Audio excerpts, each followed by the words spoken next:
Abrimos el segmento de los micros en nuestro programa, en este caso con la tercera parte de la preparación física en el boxeo. Como siempre, los consejos y los tips básicos de los profesores Carlos Renz y Nicolás Medina. ¿Qué tal, amigos? Nuevamente nos encontramos, un placer.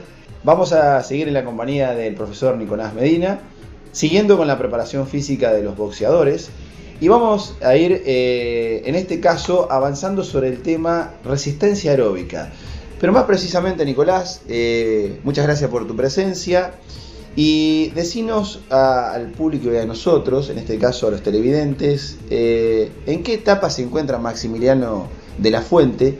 ¿Y cómo estás trabajando la resistencia cardiovascular aeróbica? En esa que habíamos explicado anteriormente, en la anterior entrega, que es en equilibrio de oxígeno, sabiendo que la resistencia cardiovascular aeróbica comprende fases o etapas, ¿sí?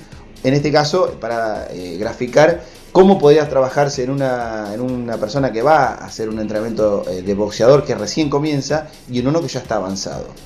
Nosotros ahora nos encontramos en un periodo específico donde ya pasamos una parte que es muy dura de entrenamiento, donde las cargas serían excesivas. Nosotros ahora estamos en la parte específica donde trabajamos la resistencia aeróbica en el máximo, lo que se llama un consumo de oxígeno, donde está trabajando a niveles de deuda de oxígeno, como es el área funcional que se trabaja, que requiere mucha demanda de oxígeno. El deportista no se recupera, son trabajos al 85% por lo menos de su intensidad. Claro está que hay que testearlo al deportista, lo hemos testeado, Maxi, con test específicos para saber cuál es su consumo máximo, y en base a eso nosotros estamos trabajando. Más adelante, quizás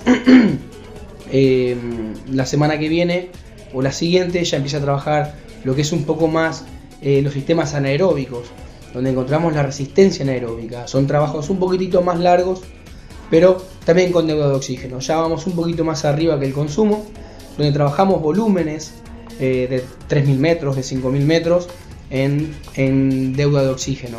Pero es un poquito más arriba, y eso nosotros lo comprobamos a través de test de ácido láctico, de otros test más materiales que por ahí podemos tener a mano. Y eso en cuanto a la parte cardiovascular de Maxi. Después ya hemos dejado los fierros en grandes volúmenes y ya nos estamos preparando para otra etapa que es la que estamos transitando.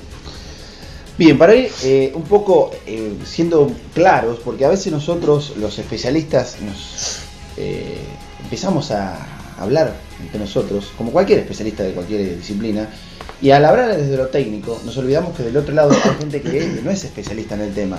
Y de manera que estamos hablando chino básico. En esto, cuando hablamos de la resistencia cardiovascular, generalmente hay escuelas. Una de las escuelas cita que son 4 fases, o 4 etapas, o 4 áreas, más precisamente.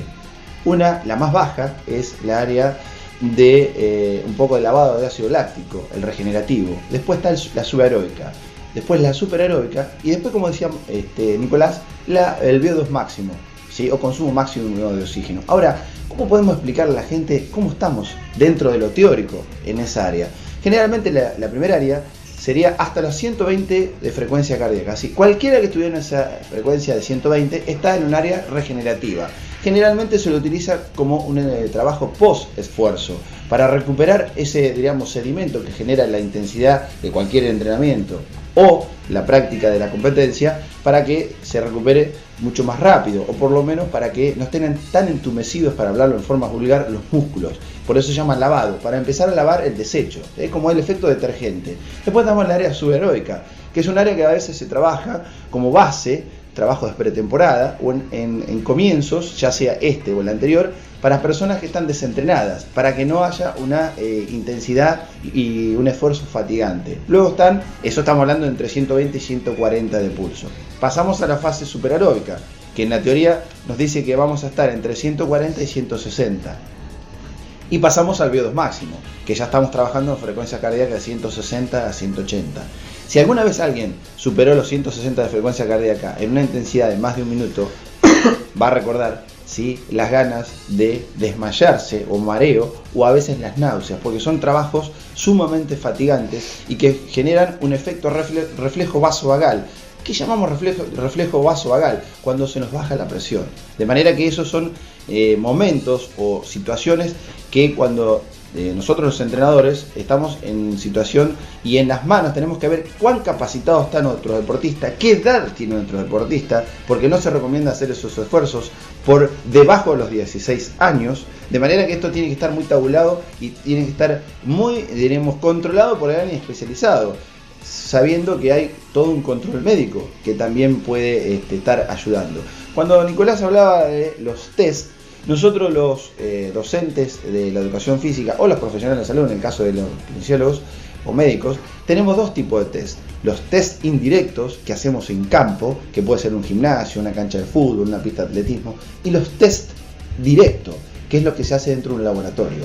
Obviamente van a dar mucho más veraces los resultados, los de laboratorios, pero a veces no se condice porque el deportista no está acostumbrado a estar encerrado entre cuatro paredes, sino está acostumbrado a estar en su ámbito.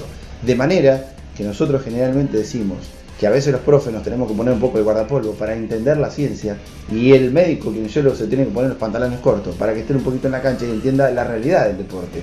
Por eso hoy estamos hablando de que el camino se va acercando más. Estamos haciendo ciencia, pero con los pantalones cortos, ¿sí?, para hablar en términos populares. Le vamos a agradecer a Nicolás y quedamos con la deuda para evaluar y hablar de los próximos test.